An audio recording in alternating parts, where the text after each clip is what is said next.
More than 2,000 years ago, in the bustling heart of ancient Greece, there lived a man whose mind seemed to stretch across the universe itself.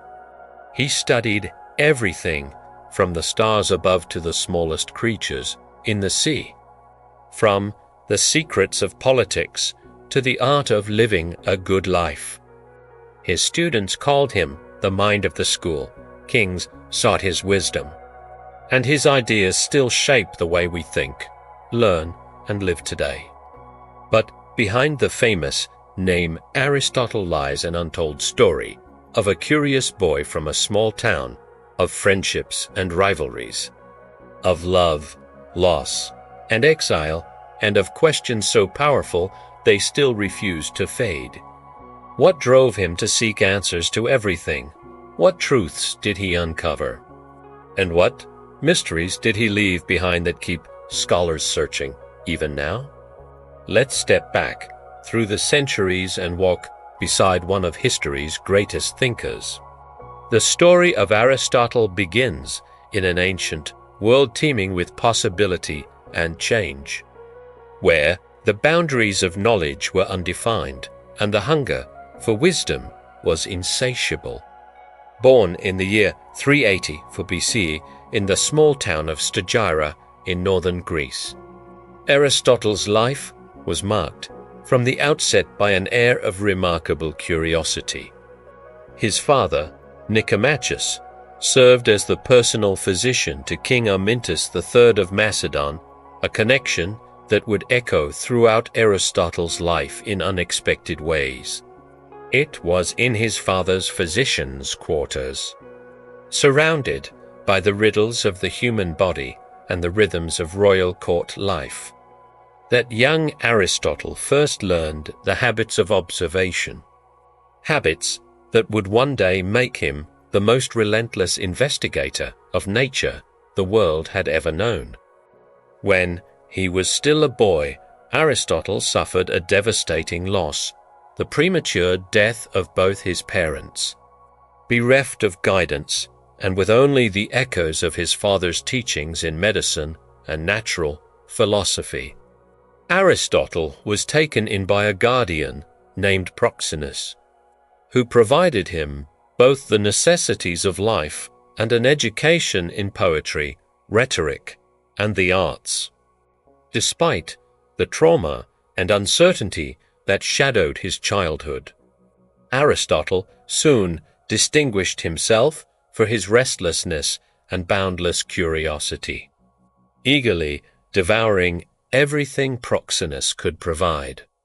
Some have speculated that the early loss of his parents left Aristotle with a lifelong yearning, an insatiable quest to understand the causes and meanings behind all things, both great and small. At the age of 17, Aristotle traveled to Athens, then the dazzling center of learning and culture in the Greek world. There, he entered Plato's academy, the most prestigious school of its era, founded by the venerable Plato and frequented by the brightest minds of the age. For 20 years, Aristotle studied under Plato's tutelage, absorbing the teachings of his master in logic, ethics, metaphysics, and the search for truth, while he became one of the academy's most valued students. It was clear from early on that Aristotle's mind was of a different caste than his teachers. Where Plato revered ideal forms and the immaterial realm, Aristotle hungered for the patterns and particulars of the material world. He spent countless hours capturing insects, dissecting animals, and observing the patterns of the heavens, always seeking to fit individual phenomena into broader patterns and explanations. Yet, even at this early stage, Aristotle's achievements were not merely those of a diligent student, they were those of a prodigy. Within the academy, he was nicknamed the Reader, a testament both to his insatiable appetite for learning and to his tendency to ask questions no one else had considered. On more than one occasion, Plato is said to have remarked, "Aristotle is the mind of the school." But Aristotle's probing intellect inevitably led to friction with his mentor.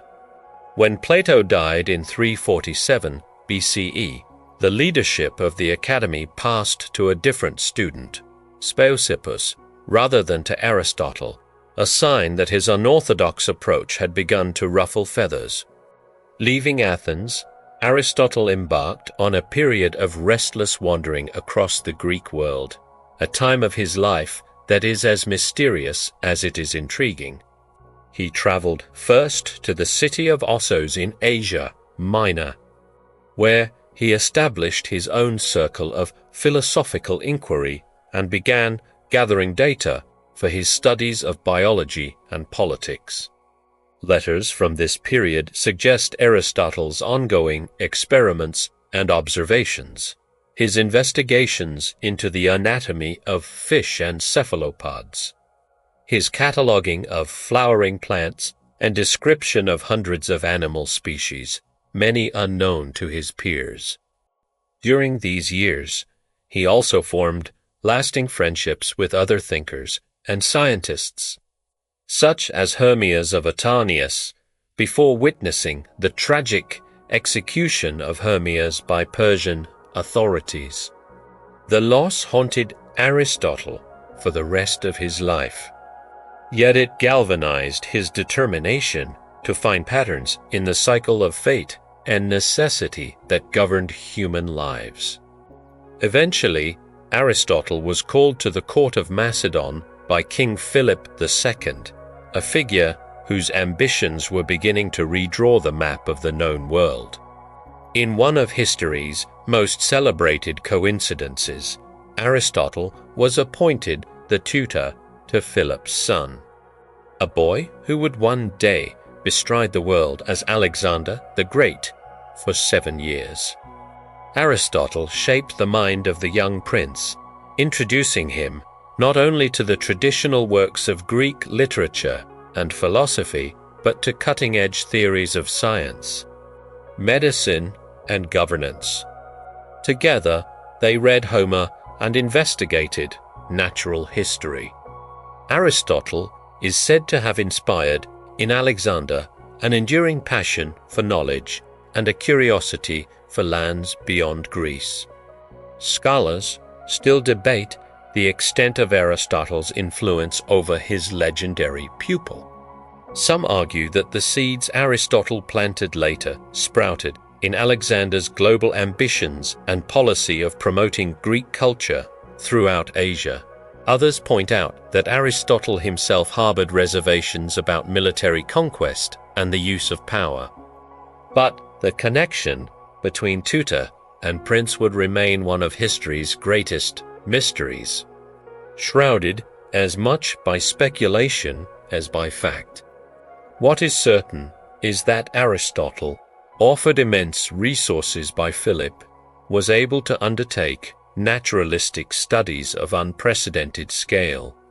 With students and assistants, he amassed what may well have been the world's first organized natural history museum, an early lyceum comprising samples of animals, plants, and minerals from across the empire.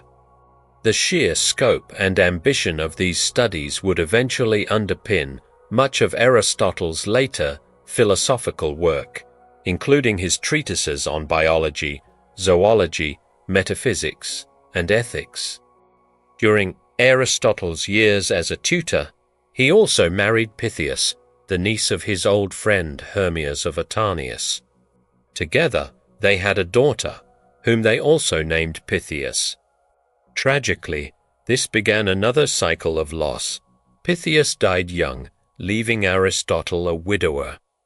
In time, he would form a lasting partnership with Herpulus, with whom he had a son named Nicomachus. The little talked about tenderness of Aristotle for his family belied his reputation as a stern philosopher. Some extant letters and personal notes reveal a man of great affection, occasionally playful. Given to tender nicknames, and concerned about the education and well-being of his children. With his years of service to the Macedonian royal family complete, Aristotle returned to Athens in 335 BCE, this time not as a student but as the founder of his own school, the Lyceum. The city, still recovering from the political tremors unleashed by Macedonian supremacy, received him with mixed feelings. Some viewed him as a brilliant thinker whose reputation had been burnished by his role in educating Alexander the Great. Others saw him as too close to the Macedonian court to be trusted. Yet the momentum of Aristotle's intellect was unstoppable, and the Lyceum quickly became a vibrant center for advanced learning, rivaling even Plato's famed academy. The Lyceum differed from the academy in profound ways. Where Plato's school leaned toward speculative discussion and the contemplation of eternal forms, Aristotle's was a hive of observation, research, and classification.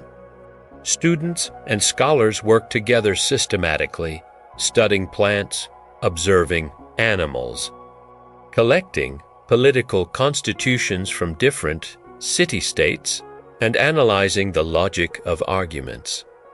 Every morning, Aristotle would walk with his students in the gardens and colonnades, engaging in what became known as peripatetic teaching. His method was dynamic. He would pose questions, entertain objections, suggest examples from nature, and challenge his pupils to refine their reasoning. It was philosophy in motion, literally and mentally. What set Aristotle apart from many philosophers before him was his insistence that knowledge had to be grounded in the details of the material world. He rejected the idea that universal truths were detached from physical reality.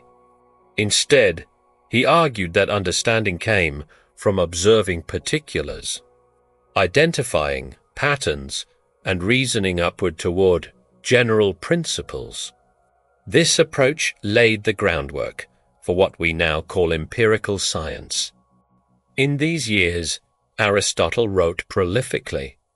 He produced works on logic, which he viewed as the foundational tool for all human inquiry, developing what would later be called the syllogism, a method of deducing conclusions from premises with formal precision. His treatises on biology were unprecedented in scope. He described the anatomy of over 500 species of animals, differentiating them based on habitat, structure, and reproductive methods. He recognized that dolphins were not fish but air-breathing creatures, noted the social behaviors of bees, and marveled at the adaptations of cephalopods. Though some of his conclusions were later revised by modern science, the breadth and ambition of his work were unlike anything attempted before. But Aristotle's intellectual appetite was not confined to the natural sciences. He produced groundbreaking studies on ethics, aesthetics, rhetoric, politics, and metaphysics. His Nicomachean Ethics explored the question of how one might live a good life, introducing the concept of the golden mean, the idea that virtue lies between the extremes of excess and deficiency. In politics, he analyzed the constitutions of 158 Greek city-states, concluding that the best government depended on the circumstances, but that a mixed constitution tended to offer stability. In poetics, he offered the first systematic theory of drama, dissecting the components of tragedy and the emotional catharsis it could evoke in an audience. One aspect of Aristotle's life in this period that often escapes attention is his deep involvement with research teams. He was not a solitary genius scribbling in isolation. He organized his students almost like a modern scientific institute. Small teams of scholars would fan out to gather biological specimens, observe weather patterns, or inquire into the laws and customs of remote cities. The Lyceum contained collections, some say the first museum of its kind, where these findings were stored and studied. Such an approach allowed him to accumulate a wealth of comparative data that enriched his writings and made them unusually comprehensive for the time. And yet, amid the triumph of knowledge came the undercurrent of political risk.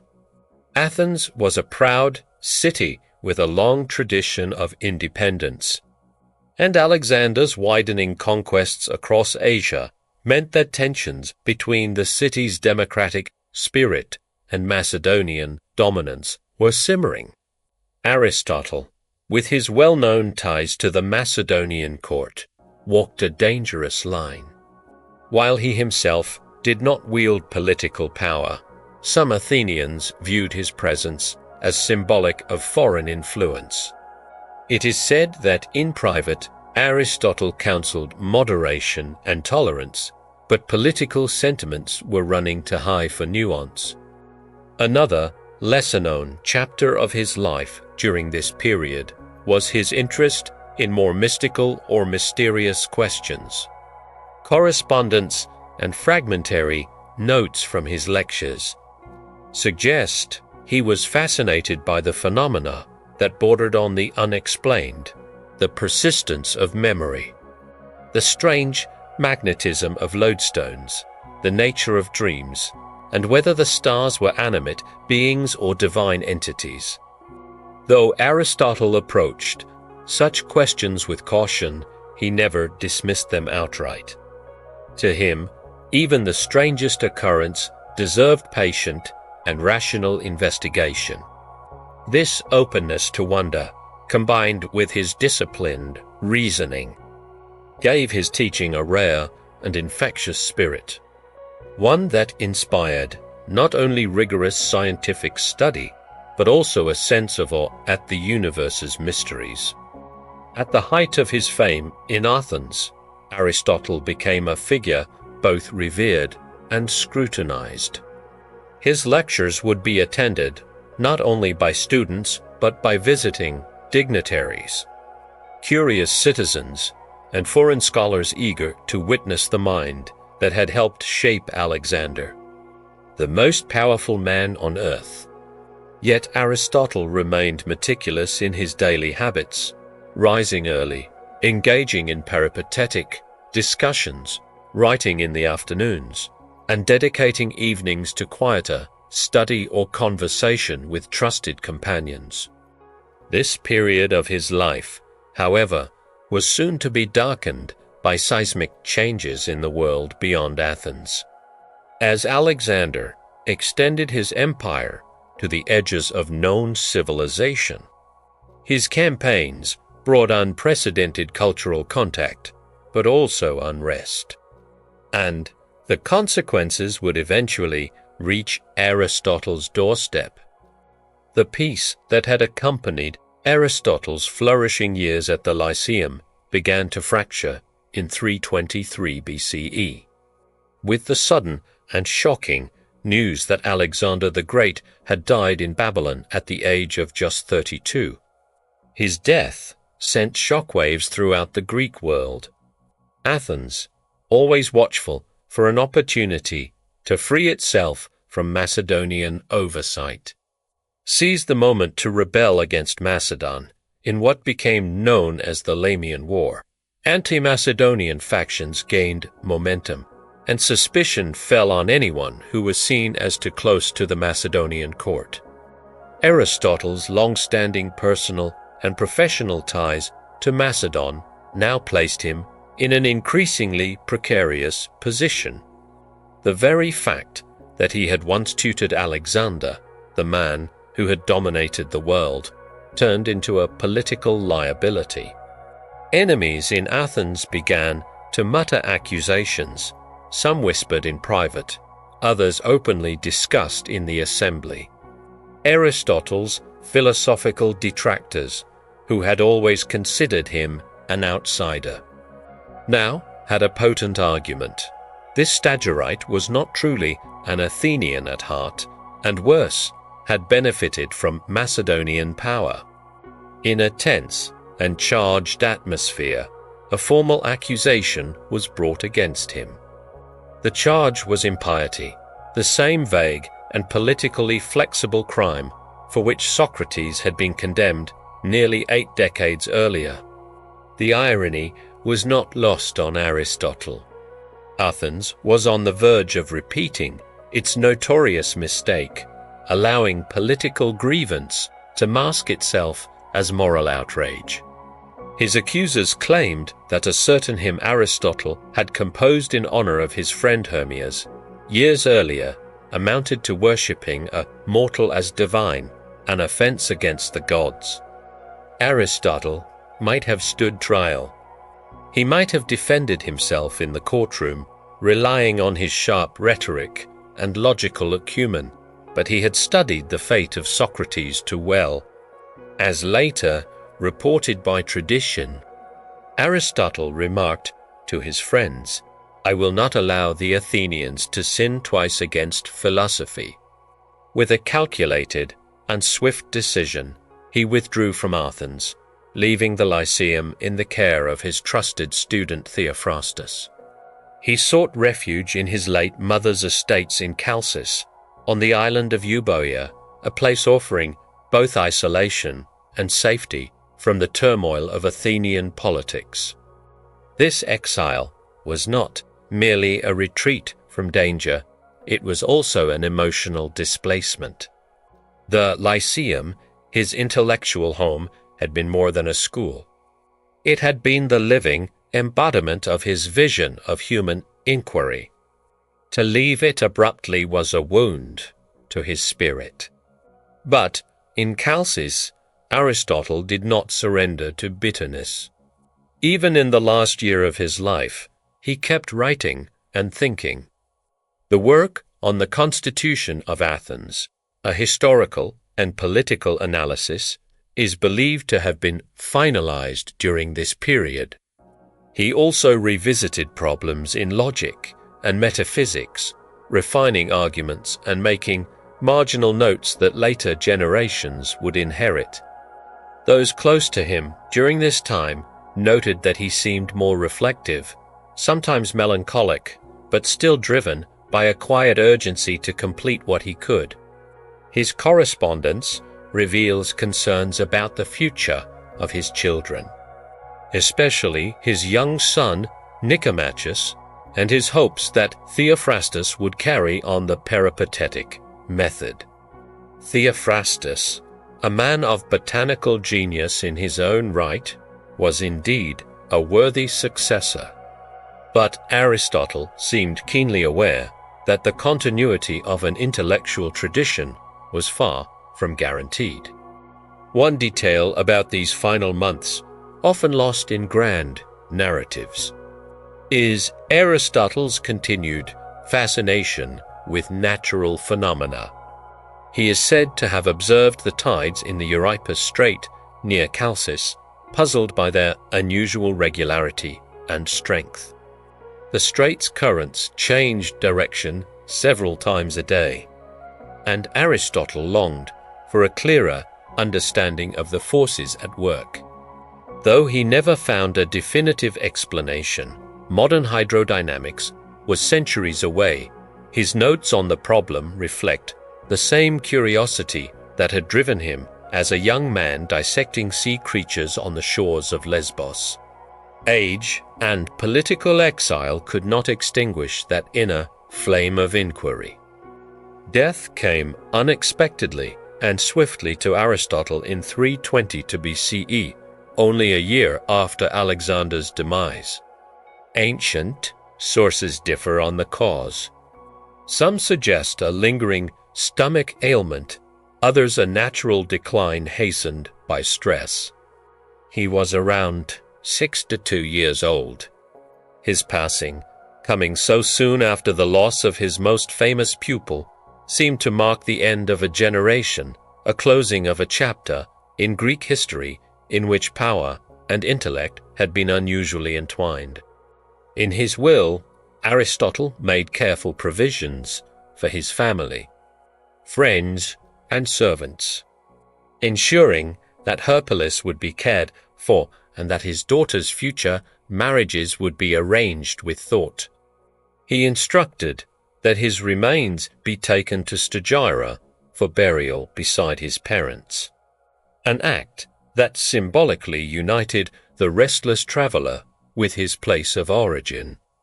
When his body was returned, the people of Stagira honored him not merely as a native son, but as a benefactor, erecting an altar and celebrating annual rites in his memory.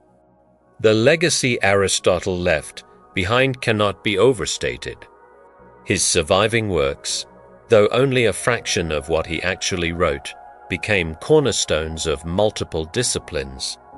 His treatises on logic remained the gold standard in Europe and the Islamic world for nearly 2,000 years. His biological and zoological observations, while sometimes flawed, represented humanity's first large-scale attempt to systematically categorize the diversity of life. His political theories influenced thinkers from Cicero to Thomas Aquinas, and his poetics still informs literary and theatrical criticism to this day. Yet, what is perhaps most extraordinary is not the durability of his doctrines, but the versatility of his mind. Aristotle seemed constitutionally unable to ignore any aspect of the world.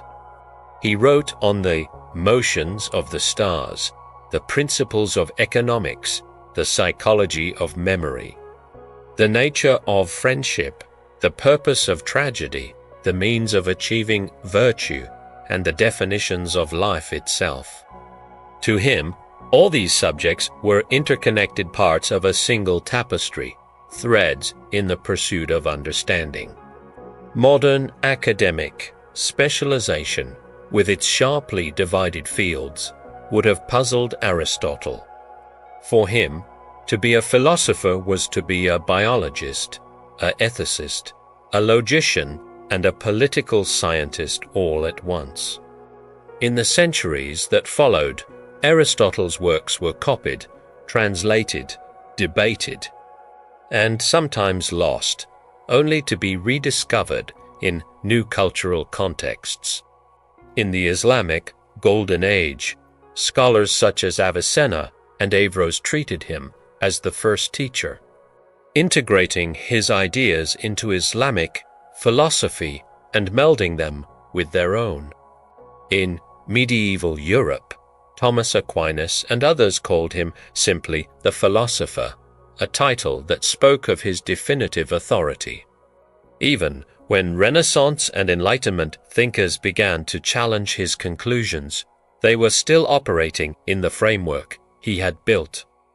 There are two tantalizing mysteries about Aristotle's life and lost writings. Works on comedy, dialogues modeled after Plato, studies of Pythagorean thought, and possibly more detailed astronomical treatises. These are gone, perhaps lost to fire or neglect, leaving us to wonder what further insights they might have offered. The gaps in his oeuvre serve as a reminder that every legacy is, to some degree, incomplete, a fragment of what was once a whole, and maybe that incompleteness is fitting. For Aristotle, the world was never finished. It was always in motion, always revealing new patterns to those willing to look closely. His life, beginning in a small town in northern Greece, passing through the intellectual center of Athens, the courts of Macedon, the far reaches of scientific exploration, and finally into quiet exile, reflects a similar arc, from curiosity to mastery, from mastery to reflection, and from reflection to an enduring influence that outlived empires. his death did not silence his voice.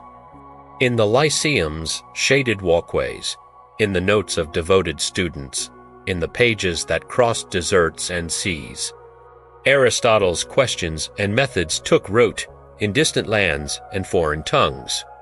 Even now, when we classify an animal, construct a logical argument, ponder virtue, or critique a play, we are, in some way, continuing the conversation he began over 2 millennia ago. When Aristotle's soul departed this world, his body was laid to rest in Stagira. But the true remnants of his existence, the ideas, arguments, and explanations he had so passionately arranged, took flight, carried by minds and manuscripts. Imagine the Lyceum in the years after his death, the peripatetic walks continuing under Theophrastus, yet somehow more somber, as students coped with both loss and the responsibility to preserve the fruits of their master's untiring labor. Theophrastus, Aristotle's friend and successor, undertook the formidable task of maintaining the school's momentum. His own brilliance shone brightly, particularly in the study of plants, and he expanded the Lyceum's collections further. But externally, the anti-Macedonian fervor in Athens eventually led to Theophrastus himself being expelled. For decades, the Lyceum weathered cycles of neglect and revival, always at risk from the city's tumultuous politics and shifting fortunes. Meanwhile, the fate of Aristotle's actual writings, those precious scrolls covered in the distinctive, restless hand of the philosopher, became a source of mystery. In an era long before printing, each treatise was a rare artifact, copied by hand, subject to loss, degradation, and even deliberate destruction. For a time, Aristotle's school and descendants guarded the originals, storing them in relative secrecy, perhaps out of fear for their survival.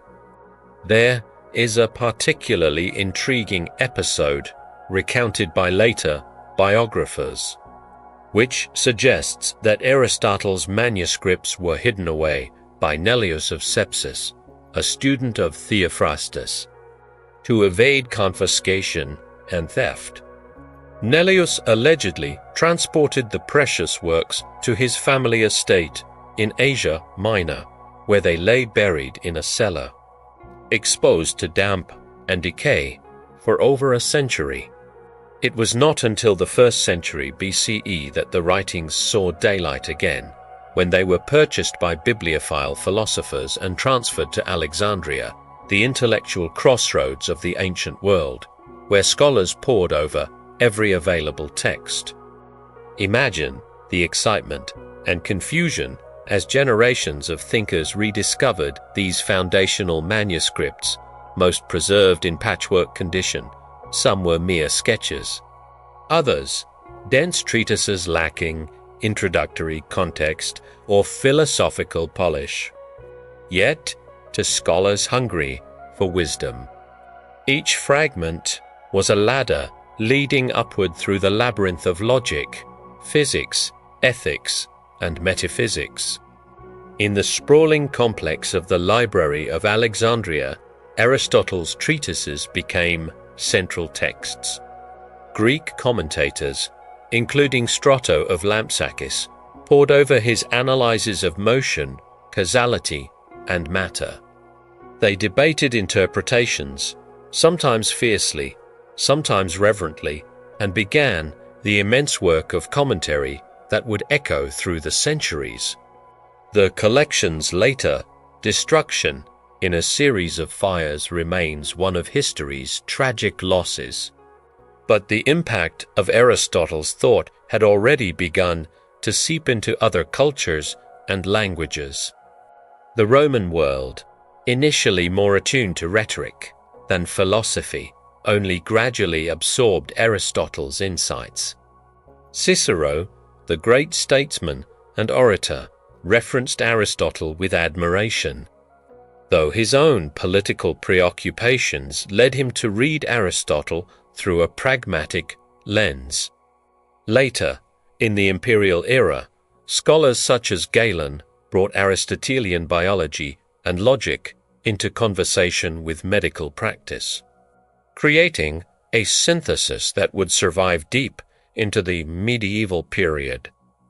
The turning point, however, came not in the West but in the East, during the first centuries after Aristotle's death. As the Roman Empire faltered and Christianity reshaped the landscape of thought, Aristotle's works were translated and preserved most zealously in the lands of Persia and the Levant. Nestorian scholars, seeking to reconcile Greek philosophy with Christian doctrine, played a role. So did the translators working in Baghdad and Damascus during the ascent of the Abbasid Caliphate. The House of Wisdom, a grand academy in the heart of medieval Baghdad, became a crucible. Here, Arabic translators, hungry for the scientific and philosophical riches of Greece, rendered Aristotle's texts into their own language. Far from treating him as a mere relic, luminaries such as Al-Kindi, Al-Farabi, Avicenna, and Averroes dissected every argument, weaving Aristotle's science and logic into the very fabric of Islamic thought. These scholars found in Aristotle not just a philosopher, but an architect of reason whose methods empowered new discoveries. Avicenna's readings of Aristotle's metaphysics reshaped the meaning of existence for generations. Averroes's commentaries defended Aristotle against his critics, sometimes sparking passionate debates. This first teacher, as the Islamic philosophers called him, became a bridge between cultures, a Greek whose ideas transcended the boundaries of religion, language, and empire, forging a common intellectual inheritance. Back in Europe, ravaged by war, dogma, and the eclipse of ancient learning, the legacy of Aristotle flickered but did not vanish. In monasteries and cathedral schools, scholars grappled with fragments of his works, often filtered through Latin translations from Arabic originals. For centuries, Aristotelian thought was regarded with suspicion by some theologians, dismissed as pagan rationalism in tension with Christianity's revealed truths. But by the high Middle Ages, the tide began to turn. The scholastic movement, driven by thinkers such as Thomas Aquinas, Albertus Magnus, and Duns Scotus, adopted Aristotle as the bedrock for reimagining philosophy within a Christian framework. Aquinas, whose Summa Theologica fused Aristotle's logic and ethics with Christian doctrine, referred to Aristotle simply as the philosopher, a sign of enormous respect and intellectual dependence. In the universities founded across Europe, from Paris to Oxford, Aristotle's works formed the curriculum's backbone. Teaching logic meant teaching Aristotle's syllogisms. Studying nature meant grappling with his questions of substance and change. Sometimes these teachings were challenged, especially as new scientific discoveries, such as those of Galileo and Newton, overturned Aristotelian models of motion and matter. But even the criticisms reflected Aristotle's importance. He had set the terms for the debate, and aspiring thinkers grew by contesting him, not by ignoring him. The Renaissance brought renewed curiosity. Artists, naturalists, and explorers revisited Aristotle's investigations into life and nature, inspired by his empirical spirit. The scientific revolution with its emphasis on experimental observation, owed much to Aristotle's original assertion that knowledge begins with the senses. Figures such as Copernicus, Galileo, and Darwin rose by questioning Aristotle, but without him, their journeys might not have begun at all. There are little-known, tantalizing stories from these centuries. In some circles, Aristotle's lost books fueled wild speculation. Did a secret treatise exist on comedy, hidden somewhere in monastic archives? Did ancient commentaries contain keys to scientific mysteries yet unresolved? At times his ideas became so powerful they were considered dangerous, forbidden texts, locked away by authorities, feared for their impact on orthodoxy. Yet always, they found their way into the hands of curious readers, sparking both intellectual rebellion and creative synthesis. It is fascinating to observe that at every epoch, Aristotle was not just a set of doctrines, but a challenge, a living question. Each generation found in him both answers and riddles, stability and provocation. To study Aristotle, one might feel on familiar ground, debating ethics, dissecting animals, pondering the logic of dreams. Yet soon, the ground would shift, and a new enigma would beckon, forcing students to reconsider their certainty. Even today, his influence is subtly woven through our basic assumptions. The notion of cause and effect, classification, ethical moderation, representative government, and the study of the natural world all owe something to his legacy. The vocabulary we use, metaphysics, logic, genus, species, originated in his writings. The mental habits of asking why and seeking connections between disciplines trace back to his restless questioning. And yet, for all that survives, so much about Aristotle remains unknown. What was he truly like in private, after the lectures had ended and the city slept? Did he ever doubt the possibility of knowing the world in its fullness? Did the deaths and exiles he endured leave him with regrets, or did he find solace in contemplation?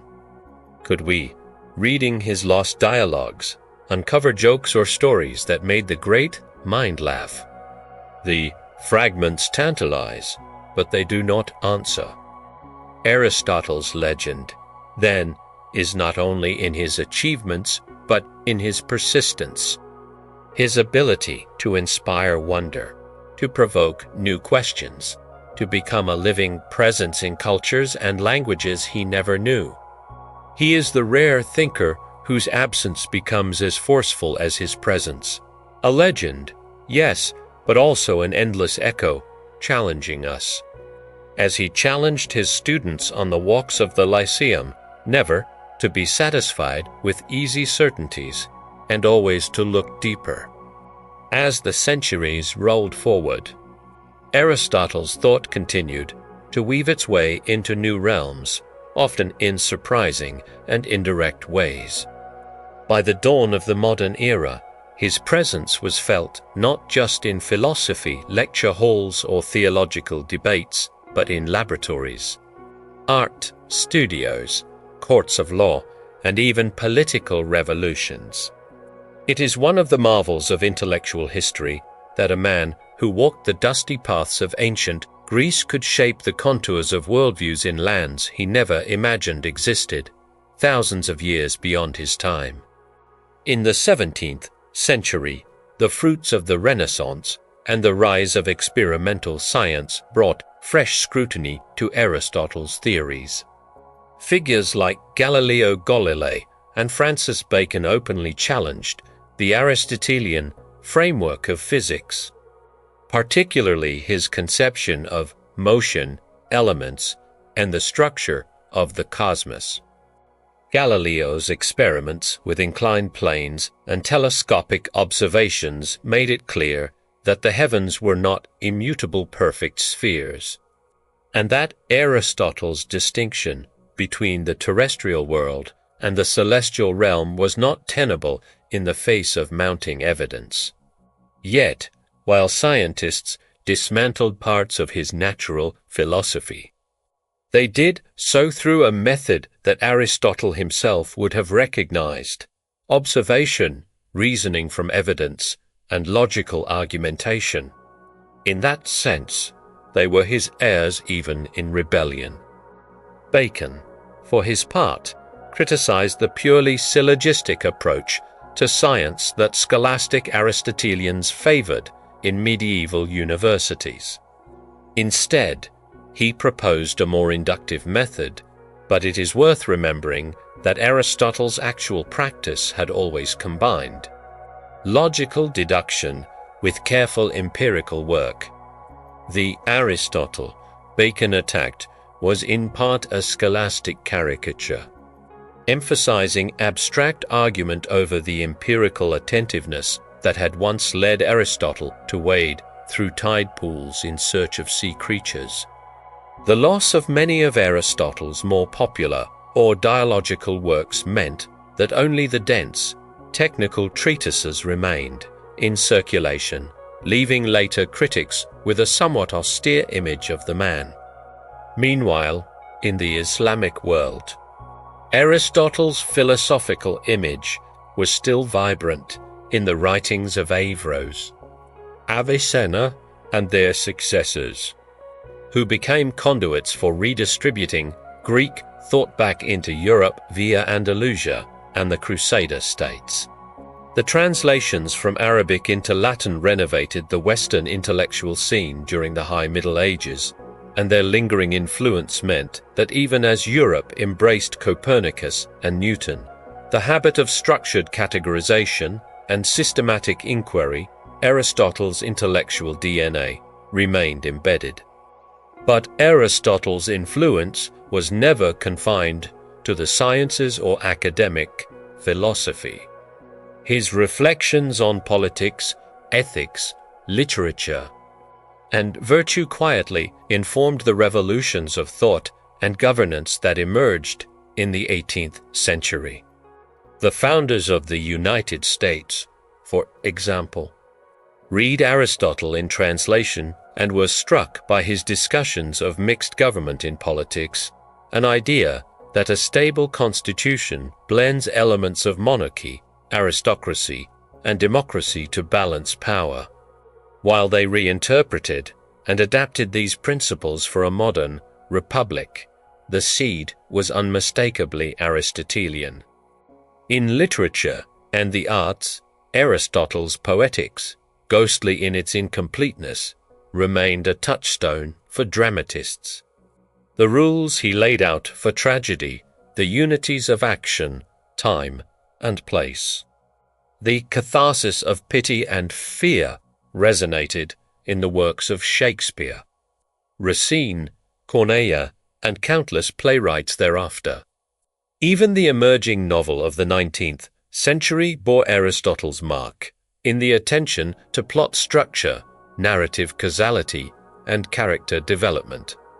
His analysis did not strangle creativity. Rather, it set a standard from which great artists could diverge or against which they could rebel deliberately. A lesser-known thread in this long history is Aristotle's effect on education itself. His belief in the comprehensive cultivation of the mind, connecting ethics, politics, sciences, and the arts, was revived in the 19th and 20th centuries as the model for the liberal arts education that still shapes universities worldwide. The idea that an educated person should understand logic, nature, civic life, and moral reasoning is not an Enlightenment invention, it is the Lyceum reborn. Whenever a university insists on core curricula that span multiple disciplines, Aristotle's dream is still alive. By the 19th century, however, archaeology and philology began to uncover more about Aristotle, the historical figure, not just Aristotle, the monumental philosopher. Scholars examined surviving papyri, compared medieval manuscripts, and hunted references to lost works. In 1831, the Prussian Academy of Sciences undertook a comprehensive edition of Aristotle's writings, attempting to sift the genuine from the spurious and to arrange the treatises in an order that revealed the arc of his thought. These efforts brought to light not only his systematic mind, but also his experimental temperament, his willingness to gather data painstakingly before drawing conclusions. Yet, the most tantalizing mysteries lay in what was not found. Ancient lists suggest that Aristotle wrote dialogues, philosophical works in a more literary style that once rivaled Plato's for elegance. These might have offered clearer windows into his personality, his humor, his skill as a dramatist of ideas. But they had vanished. The mere possibility that they might still exist ignited scholarly imaginations. Was there a complete poetic somewhere, including its long-suspected second book on comedy? Could there be personal letters buried in the sands of Egypt or hidden in monastic vaults, telling us of his daily life, his private thoughts about Alexander, or his assessment of the political dramas of Athens? These speculations reveal a paradox in Aristotle's legacy. He is among the most studied individuals in human history, yet vast swaths of his life are impenetrable shadows. The same man who classified hundreds of species is himself an incomplete specimen to us, glimpsed through the filter of fragmentary documents and the interpretations of later ages. In the 20th century, Aristotle's thought found unexpected new homes. Political theorists revisited politics in light of the rise of totalitarian regimes, seeing in his preference for a balanced constitution a possible antidote to tyranny. Psychologists examined his works on memory, dreams, and the emotions for early insights into human cognition that anticipated modern theories. Ethicists revived the Nicomachean ethics as a counterpoint to rule-based moral systems, developing what came to be known as virtue ethics, an approach emphasizing character over rigid commandments, an orientation that today informs discourse from medical ethics to environmental responsibility. Even the emerging sciences of biology and ecology could trace some of their methodological ancestry to Aristotle's meticulous natural histories. While his explanations of species origins were not evolutionary in the Darwinian sense, his commitment to systematic observation and comparative anatomy provided an early foundation. In our own time, biologists sometimes smile at the quaint inaccuracies in his descriptions. Yet, they also respect the ambition of his program to see nature as a whole, integrated and purposeful. Across the globe, beyond the Western canon, Aristotle's works were translated into Chinese, Japanese, and numerous other languages, sometimes directly from the Greek, sometimes through Arabic or Latin mediations. In Meiji-era Japan, in late Qing and early Republican China, and elsewhere, reformers sought Aristotelian logic to modernize education and government administration, viewing it as a universal tool for disciplined thinking. In India, where ancient philosophical systems already had their own rigorous logical traditions, Aristotle was sometimes read alongside Nyaya and Vedanta texts, creating rich comparative dialogues about knowledge, substance, and the self. What is perhaps most inspiring is how Aristotle's spirit of inquiry has touched those who are not philosophers by profession. A physician in a rural clinic, diagnosing illness by careful observation and reasoning from symptoms, is working in an Aristotelian mode. An artist sketching a plant from life, noting the delicate geometry of its leaves before abstracting the form into a painting, channels Aristotle's dictum that understanding begins with perception.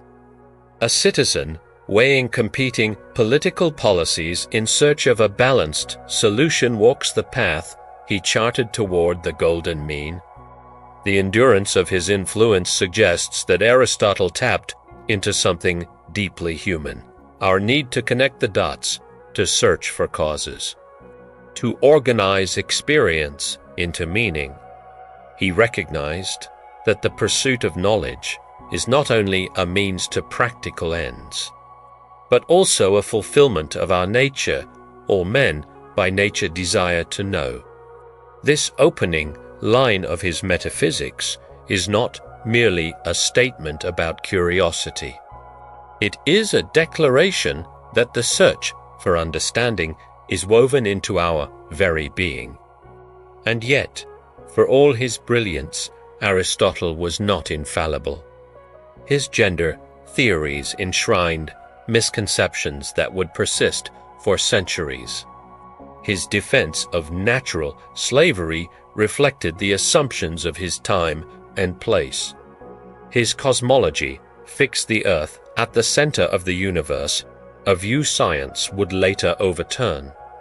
But rather than diminish him, acknowledging these errors reminds us of his humanity. He was not an oracle dictating timeless truths, but a man grappling with the limits of the knowledge available to him, continuously refining, questioning, and seeking better explanations. This recognition can be liberating. It means that to engage with Aristotle is not to memorize doctrines, but to participate in a conversation, one that has lasted for more than 2 millennia and will continue as long as human beings think and wonder. In that sense, the Lyceum was never closed. It exists wherever there are minds walking and talking, debating and observing, questioning and learning together. From the streets of ancient Athens to the digital age, Aristotle's journey is a reminder of what it means to live a life devoted to understanding. His footprint is not only in the pages of philosophy books, but in the very ways we ask questions, the patience with which we look at the world, and the hope that reason can illuminate our place within it. His life tells us that even in exile, even with allies gone and dangers closing in, the mind can remain free, turning like the peripatetic walks in ever-renewing circles of discovery. Throughout history, certain figures are remembered for what they did, others for what they said, and still others for the mysteries that cling to them long after their time. Aristotle belongs firmly to all 3 categories. His achievements are vast, his words foundational, but there is also a layer of intrigue, almost a whispering echo through the centuries, about the man behind the manuscripts, about the things we do not, and perhaps never will, fully know. To truly appreciate the strange and lesser-known side of Aristotle, we must first place him back into the vivid human context of his time. The Greece of his youth was a tapestry of competing city-states, Athens with its philosophical vibrancy, Sparta with its martial code, Macedon with its rising ambitions. In such an age, ideas and politics were tightly interwoven, yet the philosopher often finds himself walking a delicate path between the 2 domains. Aristotle's early tie to the Macedonian court, his role in educating the young Alexander, and his later establishment of the Lyceum have all been well chronicled. But beneath these public acts lay subtler patterns. One such pattern is Aristotle's lifelong fascination with knowledge that others might have dismissed as marginal, impractical, or downright strange. While most philosophers limited themselves to moral or political debates, Aristotle's notebooks wander through the nooks of natural oddities, the incubation time of different bird eggs, the mating habits of mollusks, the peculiar glow of certain fish in dark waters. These details might seem eccentric, but to Aristotle they were all pieces of the same puzzle, an unbroken chain from the smallest organism to the stars. There are tantalizing hints in ancient sources that suggest he may have collected not just local specimens, but extraordinary exotic items brought back by Alexander's expeditions. One can imagine crates arriving in Athens containing dried plants from the Indus Valley, unfamiliar minerals from Bactria, the pelts of animals no Greek had ever seen. Though we cannot confirm how many of these rare treasures he personally examined, the sheer breadth of his zoological writing suggests a mind always hungry for the new and the unusual. Think of the environment this created, a school where philosophy was not only about syllogisms, but also about studying an elephant's tusk or sketching the wing of a Nile bird. Even his engagement with areas that bordered on the esoteric tells a fascinating story. Surviving fragments show Aristotle pondering the interpretation of dreams, the nature of the soul, the properties of magnets, and whether celestial bodies might be in some sense alive. These inquiries never tipped into superstition, but they reveal a philosopher who understood that mystery could be a doorway to understanding rather than an obstacle. The process was always the same: collect data, classify observations, propose explanations, and if necessary, admit that the explanation remained incomplete. An enduring curiosity involves the lost works he left behind. Ancient writers such as Diogenes Laertius and Strabo note that Aristotle composed polished dialogues in the style of Plato, more literary, more rhetorical, and perhaps more accessible to the general public. These are all gone. What remains are essentially his lecture notes, dense, skeletal, intended for oral expansion in front of students. What might we have found in those lost dialogues? More of Aristotle, the humanist, the storyteller, the man of wit. Did he record personal anecdotes of Plato or candid memories of the young Alexander? Did he reflect openly on the tragedies and ironies of politics in his own age? Their absence is one of the great voids of classical literature. Linked to this is one of the most debated mysteries, the supposed second book of the Poetics. The surviving Poetics deals primarily with tragedy, its structure, its emotions, its purpose. But Aristotle makes passing mention of comedy. And ancient scholars believed a second, now lost volume may have covered it extensively. What insights into humor, satire, and the lighter arts might it have contained? Did Aristotle regard comedy as cathartic in the same way he did tragedy, or did he frame it as a social corrective? For centuries, the hunt for this lost treatise has been the scholarly equivalent of looking for buried treasure. There's also the delicate question of his relationship with Alexander in the years after the tutoring ended. The surviving records are frustratingly sparse.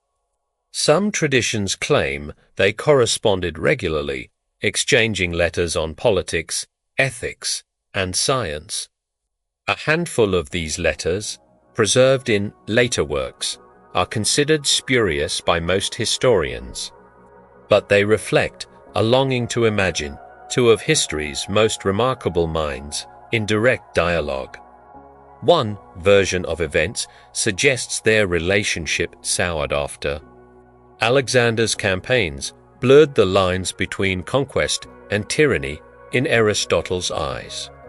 Others argue Aristotle saw in Alexander's empire building an opportunity for Greek culture and inquiry to stretch across continents. We cannot be certain, and perhaps that uncertainty protects a more complex truth than any simple narrative could hold. Aristotle's later years in Chalcis, often pictured as a quiet exile, may also have contained deeper layers. Apart from his well-documented studies of tides and his continued writing, what else did he occupy himself with? Local law on Euboea spoke of Aristotle walking alone along the Euripus Strait before dawn, watching the turbulent waters reverse direction, lost in thought. To the citizens, perhaps this was just an old man's ritual.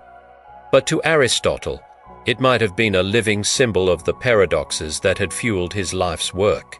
Change and constancy, movement and stability, the eternal return of questions without final answers.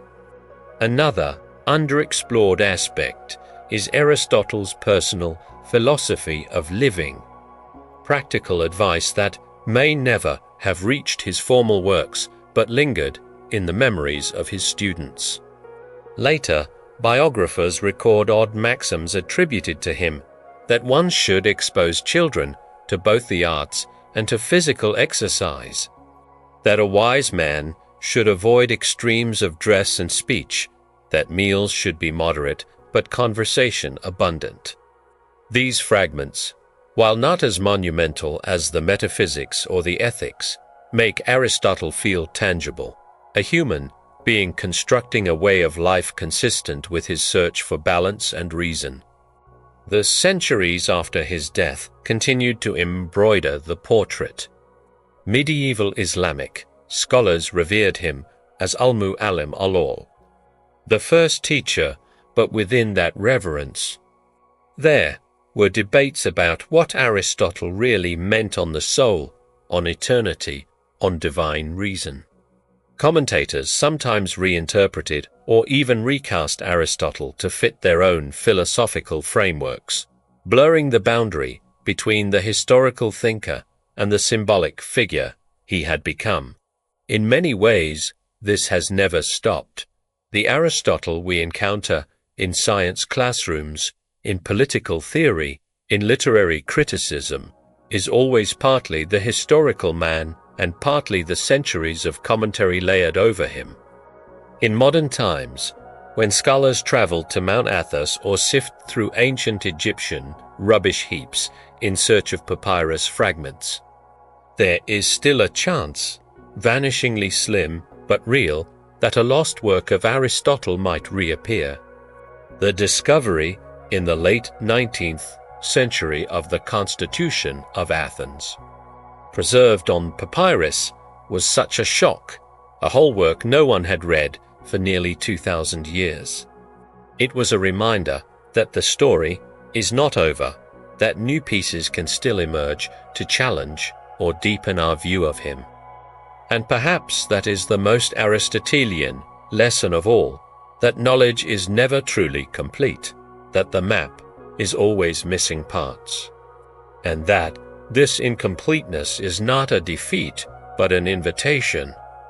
For Aristotle, the world's perplexities, its shadowed corners, its half-answered questions, were not signs to stop asking, they were signs to look closer.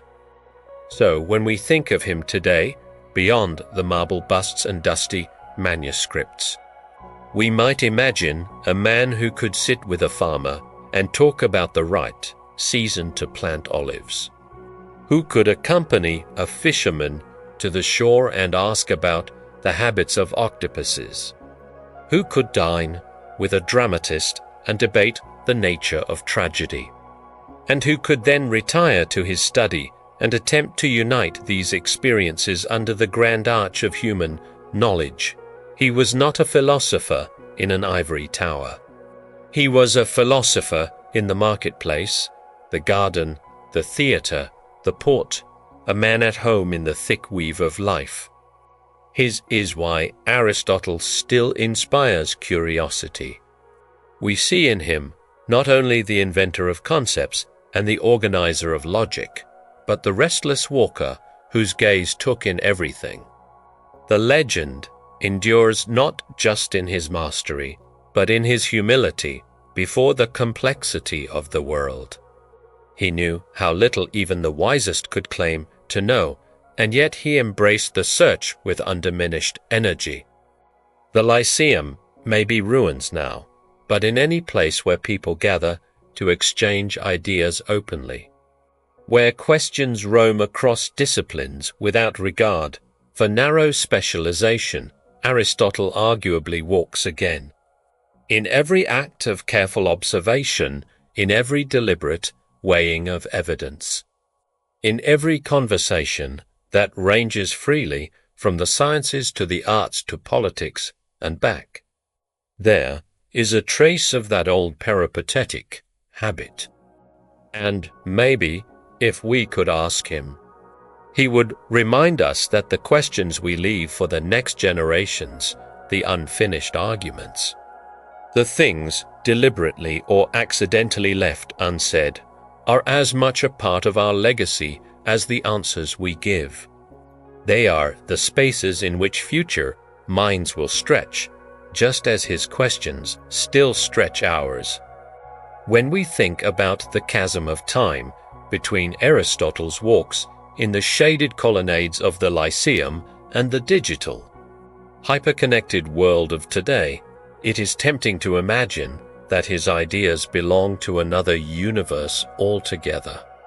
After all, he wrote in an age before telescopes, before printing presses, before electricity, long before computers or artificial intelligence. And yet, when we peer closely at the assumptions guiding today's practices in science, governance, ethics, and even design, we find the fingerprints of the old Stagirite, sometimes clear and deliberate, sometimes faint but unmistakable. One of the most enduring of Aristotle's contributions is the disciplined process of reasoning from evidence, what we might now call the scientific method's earliest ancestor. Modern laboratories, with their carefully designed experiments and peer-reviewed methodology, operate on the same philosophical skeleton Aristotle employed when examining the behaviors of plants or animals. Start with observation. Formulate questions, test explanations, compare cases, and refine conclusions. A modern biologist studying coral bleaching under climate change is applying the very logic Aristotle used when dissecting sea creatures along the shores of Lesbos. The instruments have changed, but the mental posture, humble before the facts, systematic in approach, is his. In the realm of leadership, Aristotle's politics remains surprisingly relevant. His notion of the mixed constitution, blending the merits of rule by the one, the few, and the many, directly foreshadows the checks and balances systems of modern democracies. We see echoes of this logic in the U.S. Constitution, which splits governing power among executive, legislative, and judicial branches. The aim, Aristotle argued, was not to design a perfect utopia, but to build a structure that could endure the imperfections of human nature. Leaders still wrestle with the balance between authority and inclusion, stability and flexibility, exactly the tension Aristotle studied in the city-states of his time. His concept of the golden mean in ethics virtue as a point between extremes has a startling range of applications today. In business leadership, it translates into balancing innovation. Too much can annihilate stability. Too little breeds stagnation with risk management. In personal life, it underpins what psychologists call moderation in habit formation, avoiding the burnout of overwork without drifting into underachievement. Even in diplomacy, negotiators without knowing it often operate on Aristotelian principles, steering between rigid intransigence and reckless concession to find a durable settlement. Aristotle also had profound insights into communication, insights now applied in marketing, politics, and even internet culture. In his rhetoric, he broke persuasion down into ethos, credibility, pathos, emotional appeal, and logos, logical reasoning. Today, these three elements still determine whether an argument resonates, whether it is on a TED stage, in a corporate pitch deck, or on a social media campaign. A viral advocacy video, for example, might begin with a compelling personal story pathos, be delivered by someone with recognized authority ethos, and end with data-driven solutions logos, a formula Aristotle would instantly recognize. In education, Aristotle's original liberal model, where the purpose of learning is not narrow job training, but the cultivation of the whole person's intellect and character, remains alive in the best liberal arts curricula.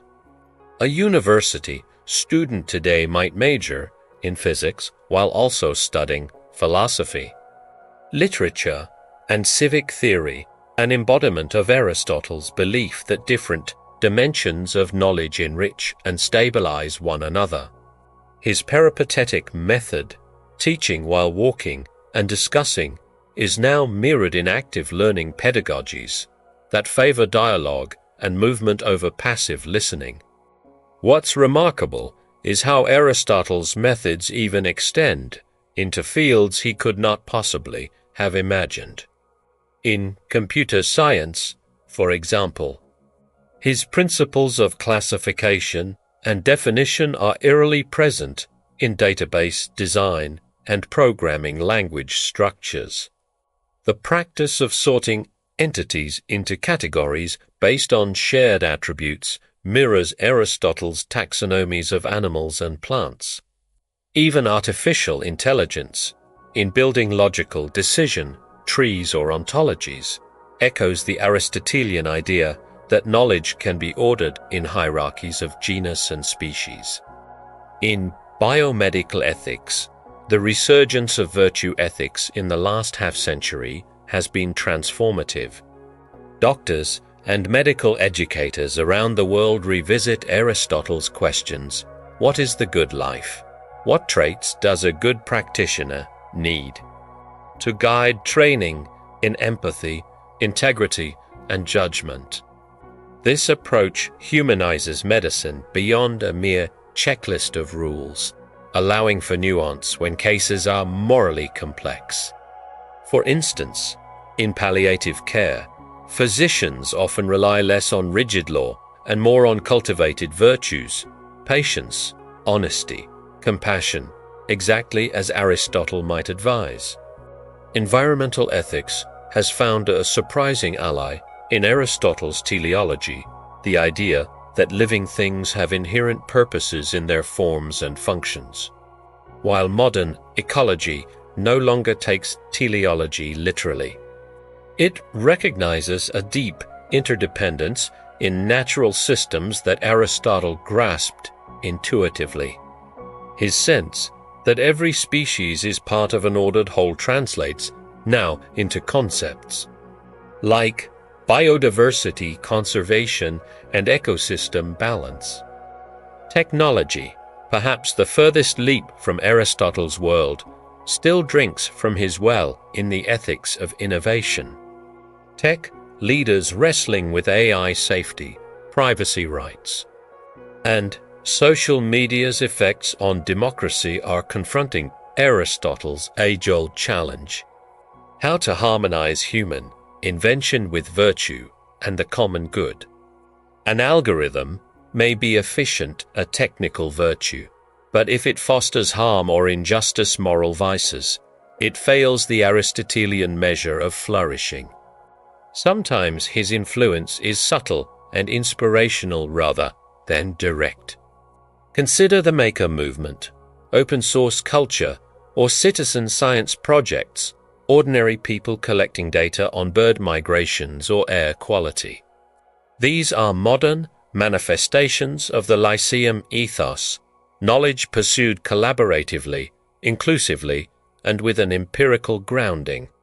Aristotle believed the search for understanding was a communal act, best done in dialogue, not dictated from an isolated authority. Even in areas of art and creativity, Aristotle's fingerprints can be traced. Game designers use narrative arcs structured according to principles detectable in the Poetics. Filmmakers talk about catharsis in the audience. Novelists instinctively consider whether a character's actions align with internal logic and moral probability. Another Aristotelian standard. And in the music world, composers and critics still analyze works for their ability to balance unity and variety, tension and release, concepts akin to his notions of harmony. All this reveals a truth. Aristotle's ideas persist not because we consciously preserve them, but because the frameworks he built fit the contours of reality and human experience so closely that we keep rediscovering and reenacting them. His wisdom flows below the surface of our culture like an underground river, feeding springs in fields as far apart as quantum physics and urban planning. Yet there is also a challenge in this persistence. Because his influence is everywhere, we risk thinking of him as a monument, fixed, unchangeable, rather than as a conversation partner. The deeper homage is not to quote Aristotle as an authority, but to think with him, to adopt his habits of inquiry, his blend of curiosity and rigor, his readiness to update conclusions when the evidence demands. It is here that his modern relevance becomes personal. Imagine an individual today, a scientist, teacher, activist, artist, or entrepreneur facing a knotty problem. The Aristotelian approach would be to look squarely at the particulars, to map the relationships between causes, and to keep in mind the ultimate goal, human flourishing. This is where the ancient and the contemporary meet, not as a piece of nostalgia, but as a living method for making sense of the world. And perhaps this is why, more than 2 millennia on, Aristotle remains not just a historical figure, but a companion in our ongoing human endeavor. The Lyceum's colonnades may be stones fallen to earth, but the peripatetic spirit walks on, in classroom debates, in design sprints, in citizens' assemblies, in quiet laboratories. The questions he set in motion continue their long orbit, awaiting the next mind to catch their light and carry them forward. Among the ruins of ancient Athens, beneath the Mediterranean sky that once saw Aristotle stride along the colonnades of the Lyceum, the world is different yet deeply familiar. The city's stones have witnessed centuries of change, empires rising and falling, philosophies debated and forgotten, scientific revolutions ignited and exhausted.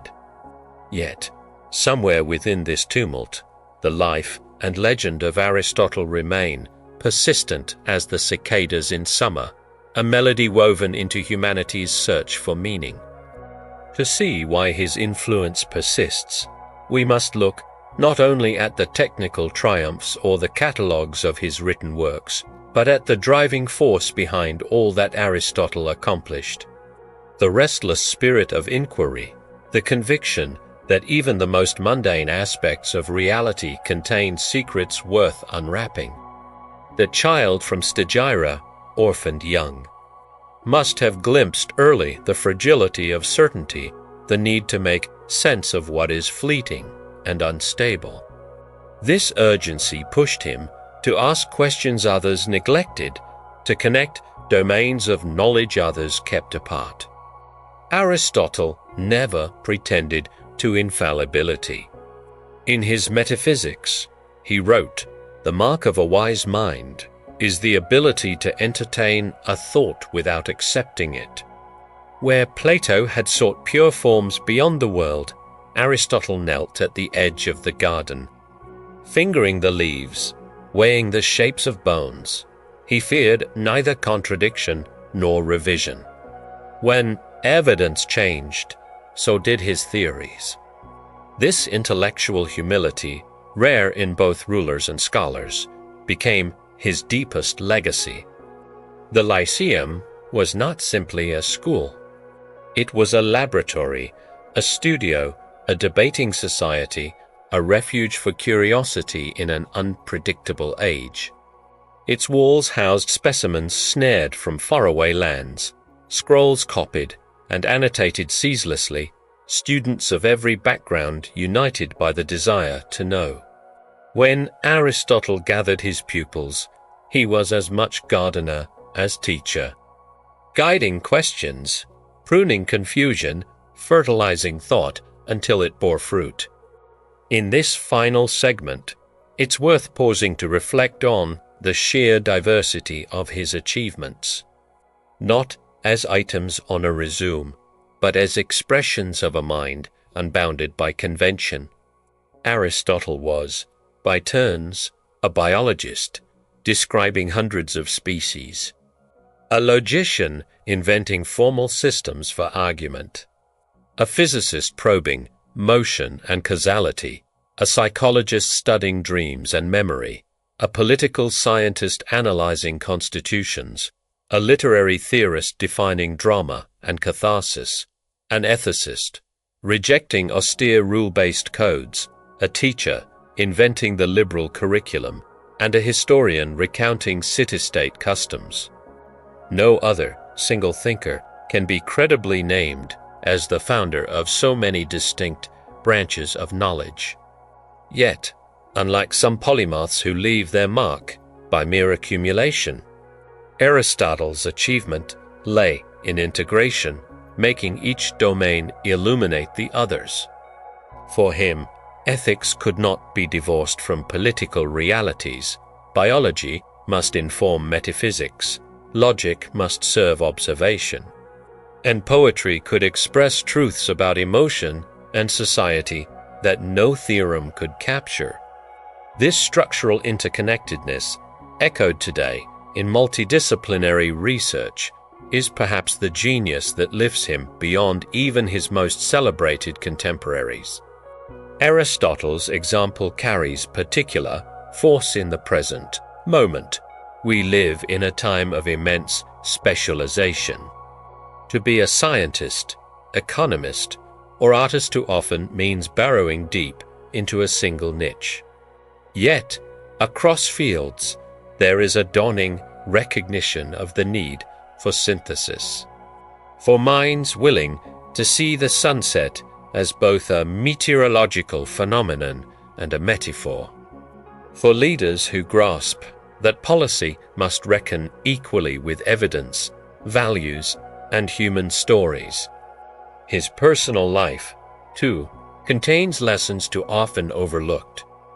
The affection for his friends and family, the grief for those lost, the playful nicknames given to his children, the loyalty to Theophrastus, the compassion shown in instructions for the care of slaves and servants, all argue for a lived philosophy infused by empathy, grounded in practical kindness. Aristotle never separated knowledge from the human context in which it must act.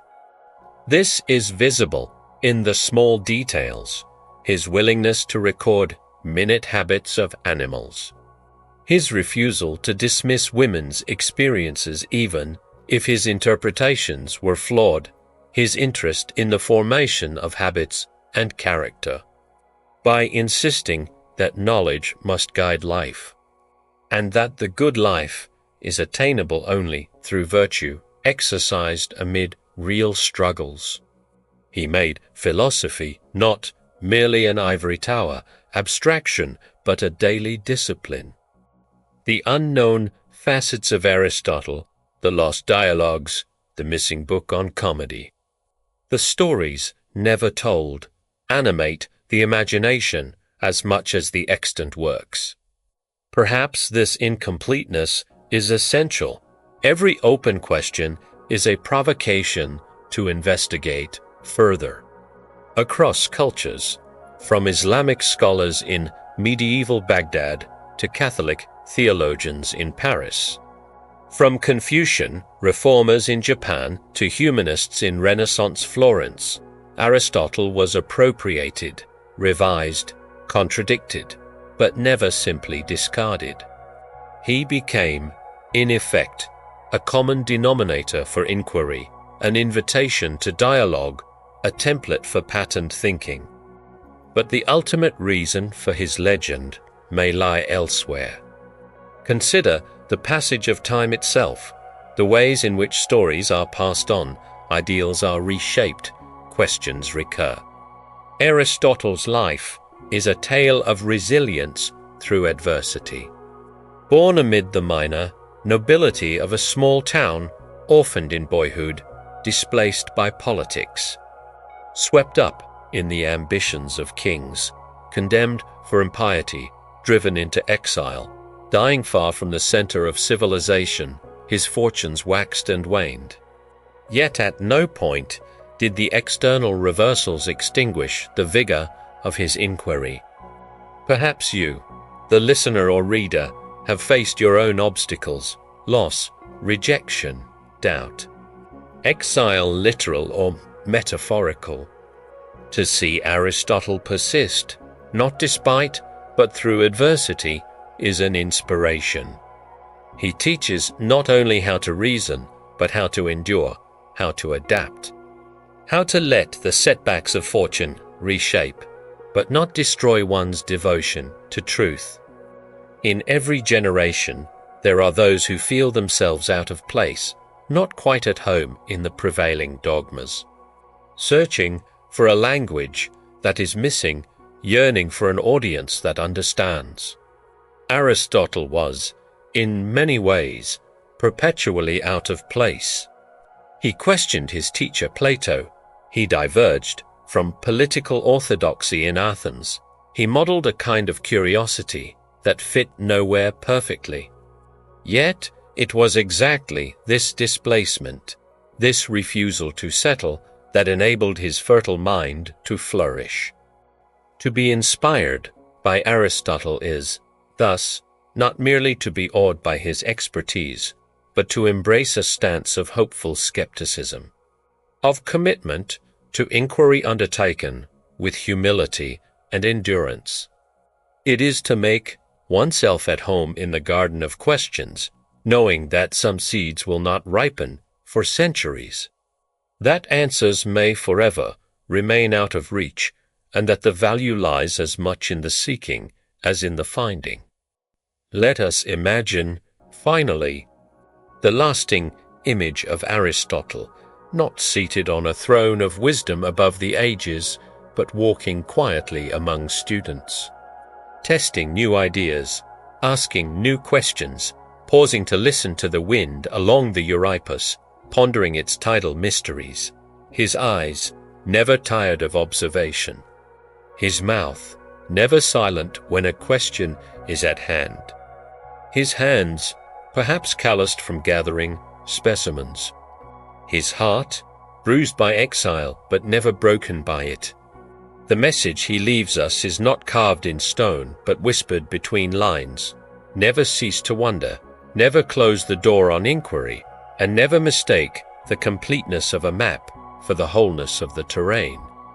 In this, Aristotle is not remote or abstract, but living, a mentor in every library, a companion in every classroom, a presence in every mind that dares to weigh evidence, challenge assumptions, and seek the flourishing not only of the self but of a shared humanity.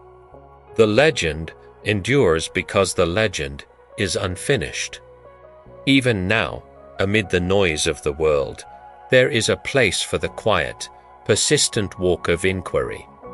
It is there we meet Aristotle, in the garden, in the laboratory, in the theatre, and most profoundly in the spaces of unsolved questions. His life reminds us that greatness is not a timeless monument, but a persistent, unfinished striving, a test not only of intellect but of character, humility, and hope. Let the conversation and the walk continue.